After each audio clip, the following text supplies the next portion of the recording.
Good afternoon, everyone, and welcome to Sleeping Beauty Castle. We are the Disneyland band, and we are so excited to be here to share some great Disney music with y'all. Now, we started out with Raiders March from Indiana Jones. I mean, how cool would it be to go on an adventure like Indiana Jones, searching the world for lost treasures and hidden artifacts? Perhaps the only thing cooler would be to do that on board a pirate ship, sailing the seven seas with a patch over one eye, looking for gold coins. But you know what, as Captain Jack Sparrow always says, not all treasure is silver and gold, eh, mates?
David over there. Very nice. Well, we'd like to brighten things up now with a tune made famous by a talking candelabra and about 10,000 dinner plates. We invite you to be our guest.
Our soloist, you heard on that one, you heard from Chris on the alto saxophone, and Rigo over there on the trumpet. Very nice. Well, Beauty and the Beast has a lot of great Disney characters. I mean, when you think about all those great characters living in that enchanted castle, I mean, my personal favorite has to be the chef, the stove. Gets turned into a stove, he's great. And you know, there's another Disney film that has a lot of great characters all living in the same house. I'm talking about Encanto.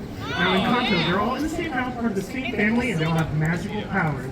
But there is one character in that film that we don't talk about.